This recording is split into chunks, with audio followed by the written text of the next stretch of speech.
me, racism in football is no more than racism in life. The difference, however, is that people express themselves in football much more openly and without any fear of contradiction or without any fear of prosecution more freely than they would otherwise. And of course, football being the world's global sport and such a powerful and important sport attracts a coverage wider than any other, so that any particular incident is highlighted and spotlighted more than any other, so that any simple misbehaviour, to use a very neutral term to begin with, is under the microscope.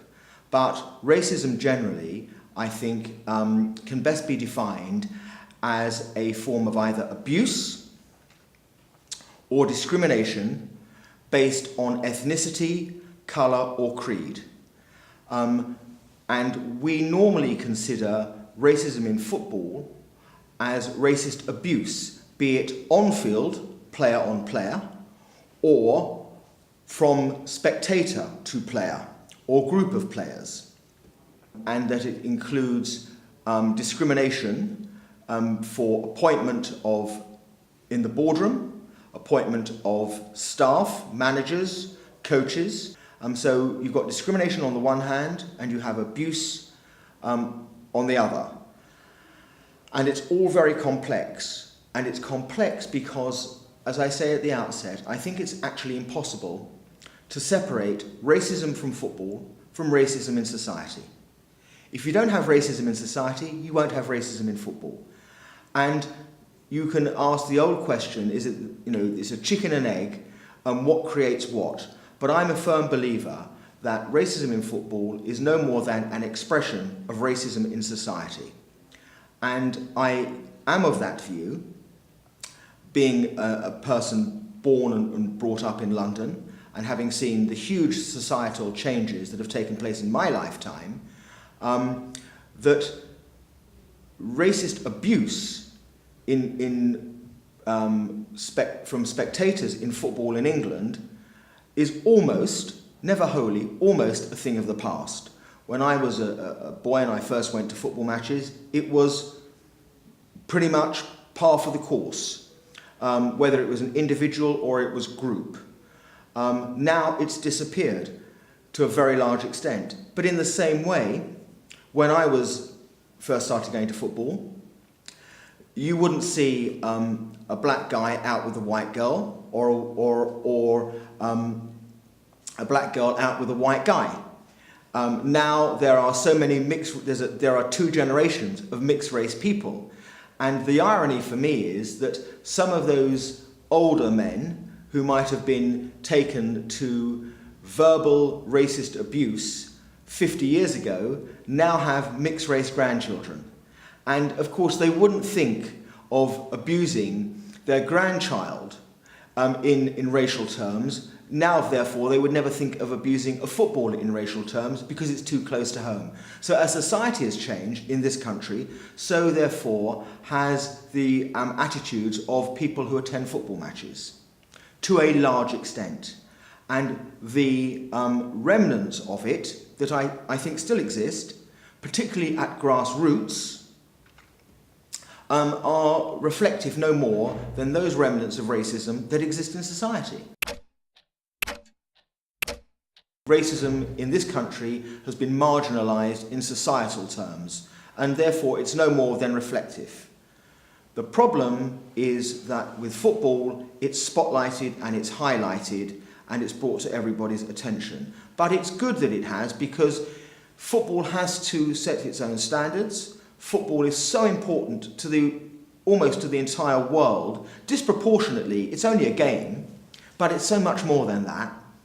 And if we can correct what is wrong in football, then there's a chance that we can correct what is wrong in society. So there's a great circularity about much of what I'm saying, because I think there's a great circularity in the whole issue of racism in football and racism in society. 40, 50 years ago, what was considered racist abuse or racial discrimination was by the majority white population on a minority dark-skinned ethnic population, be they black, whether originally West Indian or African, or from Southeast Asia, predominantly Indian, Pakistani, Bengali. And it's changed now because factions within those individual ethnic groupings will, as it's part of life, be racially motivated toward each other. And as the white population in this country, albeit still the majority, it generationally has changed through interrelationships of different races and colours and creeds. It has therefore manifested itself in a different way. And I'm quite confident, therefore, that when legislators in this country, quite properly, pass laws, anti-discrimination laws, either in public places or in the workplace, employment, what was in their mind was to protect the minority from the majority. But it's all changed, and it would never have been in their mind that they would have to deal, for example, with a situation most notably linked to Nicholas Anelka and the now infamous Canal gesture that he made. This was effectively of a black man, a native of France with an African background, making a gesture which was perceived by many people as being hugely inflammatory, anti-Semitic, and therefore insulting to another minority. And the whole game, therefore, has changed. And that's why it's complex. When we talk about racism in football, I think most people think of it in terms of racist abuse by spectators to participants. And the great irony in football terms is that whereas society in this country has changed, as we've discussed, in other parts of the world it has not. Or if it has, it's not to the same degree. So there's a much greater division of peoples and beliefs outside of the United Kingdom than there is inside the United Kingdom. And the point is simply this, that the greatest examples of spectator racist abuse on black or dark-skinned footballers comes in countries, most obviously, where there has historically not been such a mixing of the races. Eastern Europe. Historically, and I don't want to brand the whole of Eastern Europe in this way, but I have to generalise, historically, countries of white people. No indigenous black or Asian members of society, because, of course, for historical reasons, they didn't expand in terms of colonialism for that, and there's no father country. Italy, likewise. And Italy is exemplified to me by the one black or African Italian footballer that everyone thinks of, Mario Balotelli, being, of course, Ghanaian by birth, brought up with an Italian name by middle-class white Italian parents who considers himself Italian and not Ghanaian. And this is where it all becomes rather complicated and contradictory. And the other country, of course, you have Spain, and they have a similar problem. So Eastern Europe, the Mediterranean countries, because they have not had this mixing of the races or the colours and creeds that we've had in England in the last 40 or 50 years, and their societies are not as much of a melting pot in the UK. So what do we see infamously? Dani Alves, famously being abused by a banana being thrown. He quite wonderfully chose to peel it and eat it. Someone did in England about 25, 30 years ago. So there's nothing new in it, but it got picked up upon in social media and everyone was doing it to really ridicule. In Italy, the racist abuse of certain black players is still very much part of their game. But that reflects, in Italy, the political rationale of a large number of fans who attend the matches in Italy. If you go to Rome, you've got the ultras and the nationalists, and they don't think anything of it to refer to a black man as a black man. You wouldn't do it in England. You wouldn't call someone a blackie. It would be frowned upon. People would be shocked. We are dealing, therefore, with contradictory social mores, long-standing political, small p, beliefs and social ideals outside of the United Kingdom when it comes to racist abuse, from spectators to participants. It's quite clearly there. To deny that it exists would be stupid, because to deny that racism in the world exists would be stupid. But there are now different forms of it. It's multi-layered. The issues are very complex, and they manifest themselves in football, certainly in terms of abuse.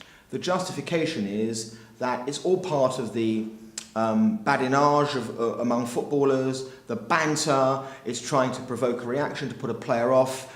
And so these are very difficult issues, and it's very difficult to square the circle. You can only use a racist term or discriminate against somebody in a racist way if you have those beliefs. What football does, though, is it, for some people, brings to the fore those beliefs. Because football's a game of passion, and people would often not say something that they would otherwise say by way of abuse or insult in a football stadium. They would never dream of saying it if they walked down the street. But through passion, frustration, and a belief that they're entitled to say what they want to say, they will say it in a football stadium. So that's all we have here. There's not a specialism of racism in football. I go back to this, it's a societal problem, but football provides an expression of racism for those who wish to use it. And that problem is exacerbated very simply in this way: that for it to be stamped out, it has to be understood. It has to be accepted that it exists. And in a lot of the countries I've mentioned, I go back to the Eastern Bloc, Italy, Spain, they don't consider that it's a problem. And if you don't consider it's a problem, you're never going to stamp it out.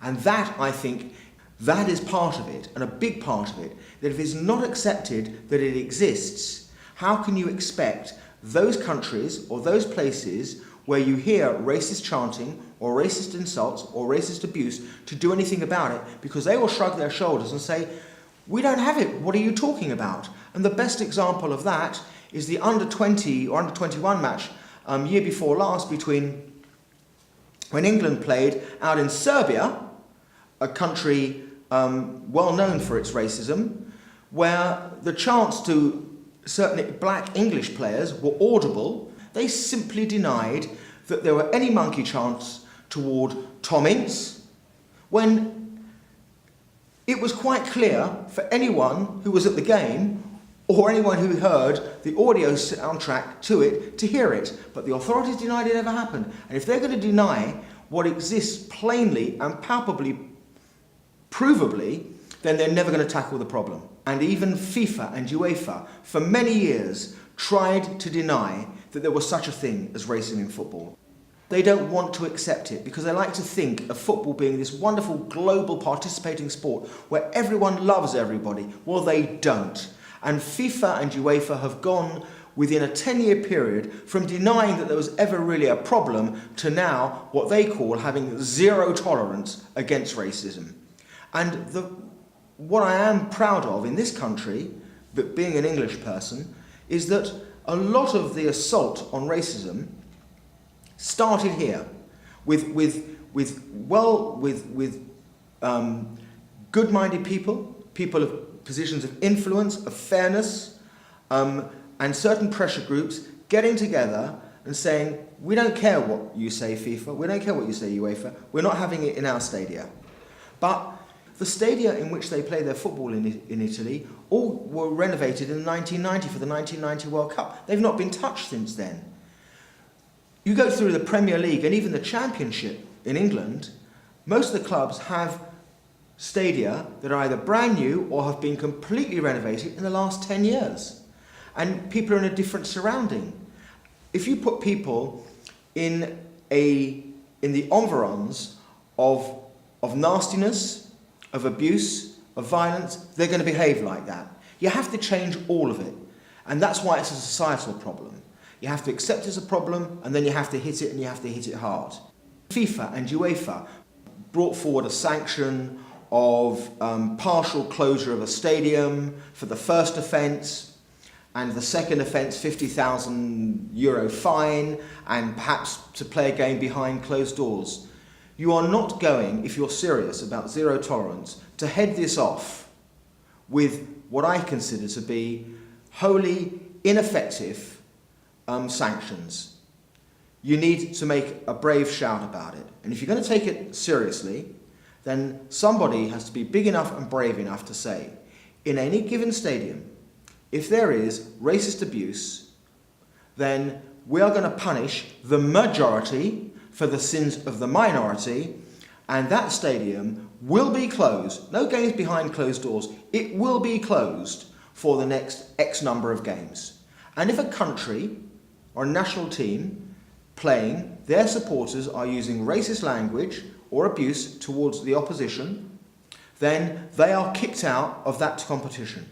You have to take draconian measures, in my view, if you want to be true to your assertion that you're going to have zero tolerance. Simple as that. There is a view, and I disagree with it, that you can correct people's attitude. I don't think you can correct it. I think you have to be really firm about this, and I make my point in this way. 1936 Olympic Games in Berlin. The Aryan Super Show, as Adolf Hitler thought it. Rather embarrassingly, of course, because we all know of the performance of the legendary Jesse Owens. That did not change the rationale or the psyche of the German nation after 1936, because a black man outperformed all the Aryans who were participating in the same sport. Didn't prick their conscience, didn't make them think that their belief structure or mechanism was wrong. They just forgot about it and moved on and did what we all know they did. In the same way, I disagree with the view of some black players, the likes of Edgar Davids, who played his career, particularly in Italy, suffering racist abuse from the terraces, by saying, well, the more I heard, the harder and the better I played. Well, great, Edgar, but it's not really helped anything as we move on, has it?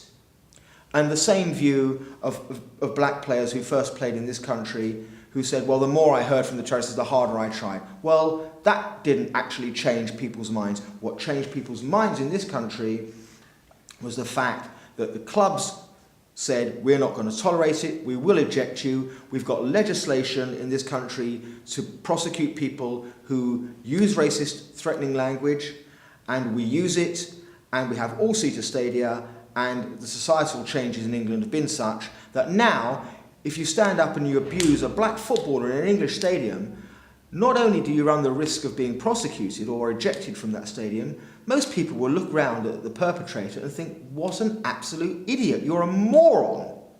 What are you talking about? And that's what's changed it. But you need, I think, in big parts of the world, you need to do something drastic, because it will just allow it to fester and to continue. And equally, I think the fines or the sanctions, Luis Suarez, 8-match suspension for racially abusing Patrice Evra. The FA found that he did. Once you make that finding, for me, should have been a year. An £80,000 fine for a footballer who earns £80,000 a week, that's no money. Or £160,000 a week. Stop him playing for a year. You really want to make a point, you really want to stump it out. When they say kick out racism, if you really want to kick it out, you make examples of the perpetrators. It may not be fair on them, it may be disproportionate, but if you're serious about it, you've got to be draconian, because that's the only way you're going to change people's minds and force them not to do that which they otherwise might. For me, it really is as black and white, no pun, as that. You know, it's not right that, because it trickles down, and if it trickles down to this way, at grassroots in England, you hear the complaints of young Jewish kids playing football where they are abused from the touchline, or Indian kids abused from the touchline, or Pakistani kids abused from the touchline. That is simply not acceptable. But it continues. It's not just about education, it's saying, right, if the abuse is coming, one of those teams of kids is going to be kicked out of whatever league they're in. You know, the local FAs are going to have to just kick them out. If you want to change people's minds who still want to do that.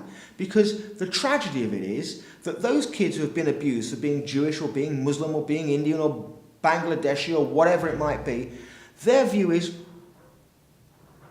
well, why should I play football and risk this abuse? I don't need this. I tell you what, I'll leave football behind and I'll go and do something else. And that's a tragedy.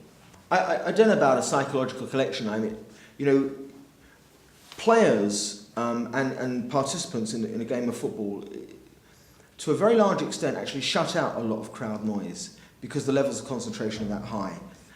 Some of the crowd noise gets through, but a lot of it actually doesn't because their concentration is on the game and they don't actually hear a lot of things that are said, thankfully. I think, of course, no one wants to be in a work environment, because for them it is work, where you're abused for the colour of your skin or your ethnicity or your racial origin or your religious belief. I think, though, it can have an effect in a different way, that it can make certain people actually try harder and seek to quieten the abuser by actually proving how good they are at what they do. And that can be an effect not intended, as the law of unintended consequences, for the perpetrator to find that player might try harder. But I'm in agreement with Kevin Prince Boateng, you know, who picked up the ball and just walked off when he got racially abused in Italy. Good for him. And I think it's really sad that when the England under-21s got racially abused, that not just, I mean, it was great that I think other members of the England team, white players, jumped in and supported them.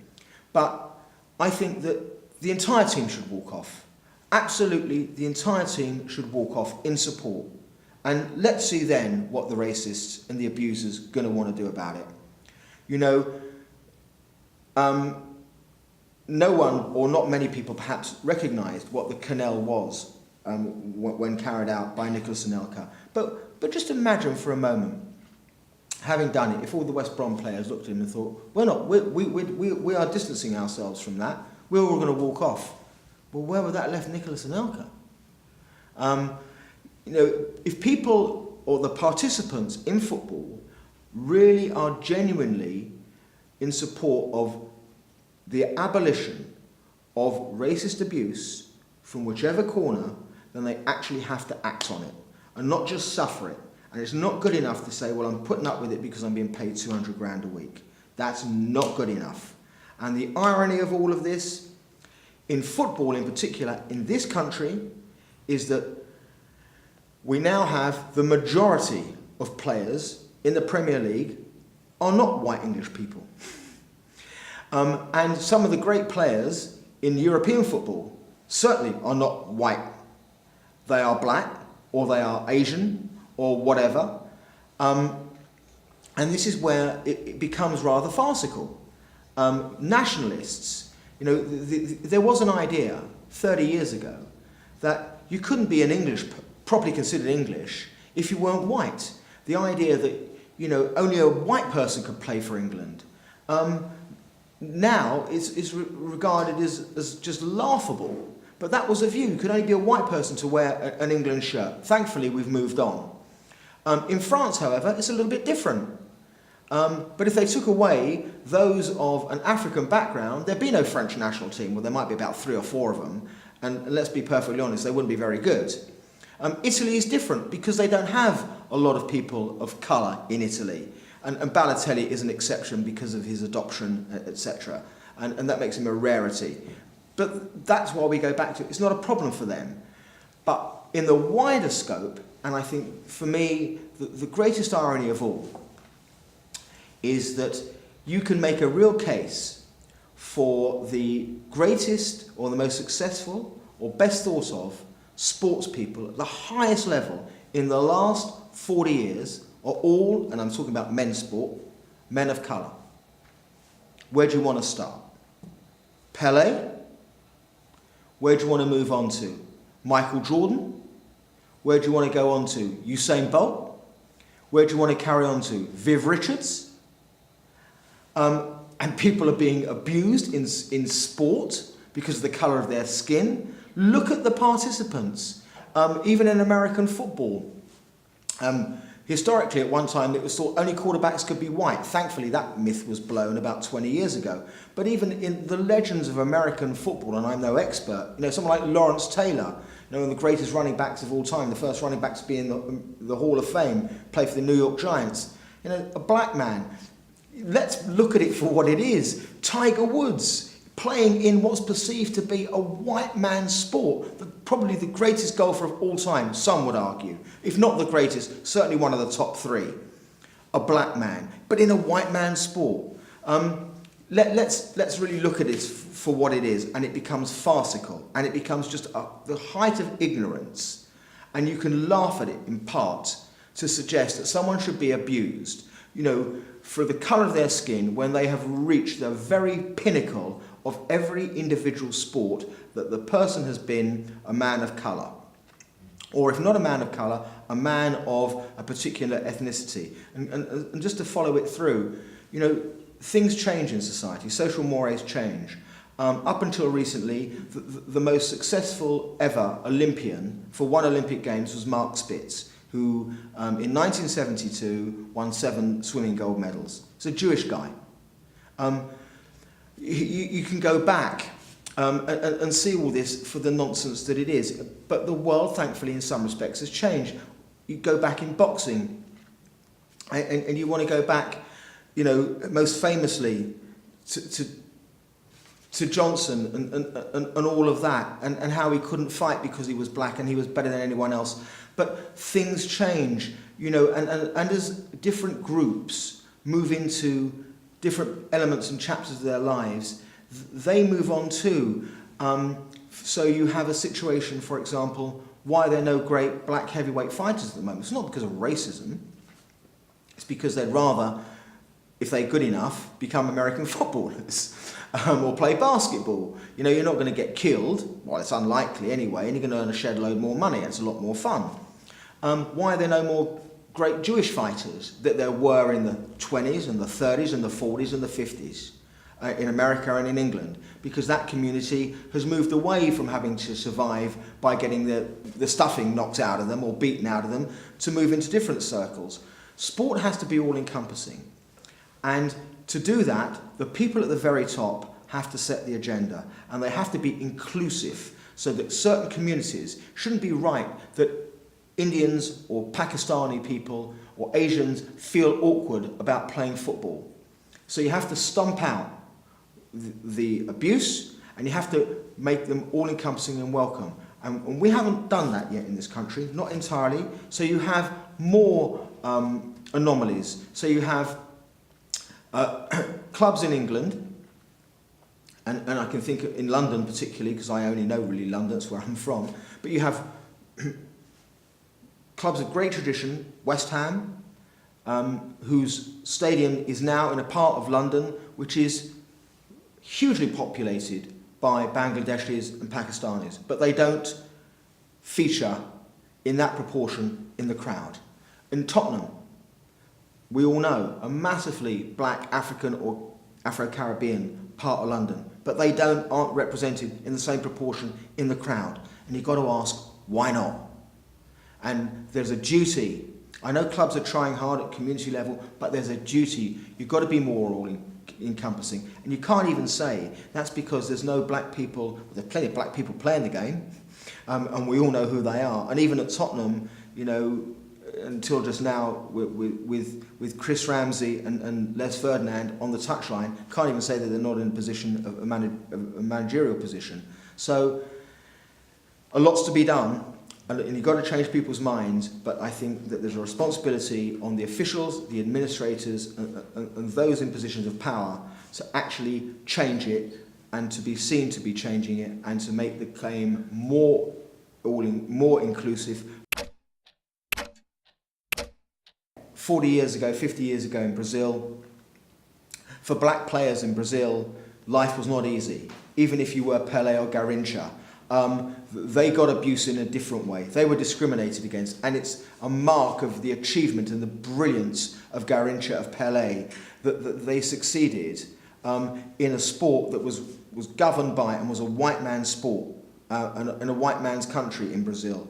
It's moved on, thankfully, to a very large extent. But those tiers of racism, I think, still do exist, and even in South America, it's got to properly be stamped out. And Brazil is the obvious country for that because of their racial mix, which doesn't apply in the same way to Argentina or Chile or Peru. In very rare cases, we probably classify as anything as racist. But that's a particularly English disease because we have political correctness and we have a particular sensitivity. I think there's a big difference between an amusing comment as opposed to an insulting comment. But in the main, I think these are very separate. And I think that anybody who makes an abusive comment based on anyone's race, colour or creed is committing an offence, and it shouldn't be tolerated. Even if instinctively we might find it funny. For example, to hear a chant of a Muslim playing and someone might shout out, "Taliban, Taliban." It's ignorant. Some might find it funny. Funny either in its ignorance or funny per se. I'm not commenting whether it is or it isn't. But that's still racist. And it's a question of how far do you want to go. You can't police people's minds, but you can certainly change them. You know, we have had black managers in this country, never the same proportion as that we've had successful black players. Have they been discriminated against? I think recently, most certainly not. I don't suppose anyone would suggest that Chris Hughton got fired because Chris is black. That would be a nonsense. He got fired because Norwich were on the verge of relegation. And Chris, of course, is an East London boy, grew up in Forest Gate with his family, and was used to whatever he took as a player. But no one would suggest that Norwich fired Chris because he's black, or that Paul Ince got the bullet from Blackpool, notwithstanding being the first black captain of England, because he's black. That would be just rubbish, for the simple reason, and I often think this about football, truthfully, you can be purple and have one eye, and if you win the Premier League title, no one's going to complain about it. But if you get your team relegated, you're going to get sacked, and it ain't going to be because you're purple and got one eye. You've got to be sensitive, you've got to be mindful, and you've got to be sensible about all of these things.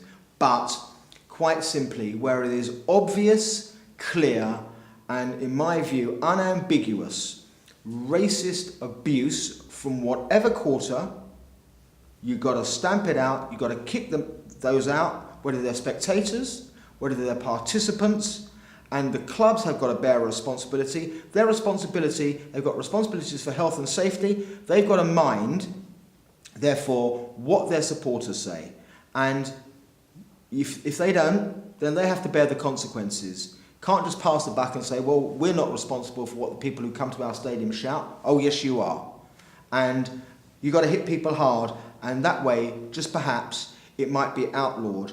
But for big parts of the world, Mediterranean Europe, Eastern Europe, there's a very, very long way to go. And unless and until the authorities actually kick the perpetrators out, in my opinion, and I know I'd follow a draconian line, we're going to change nothing.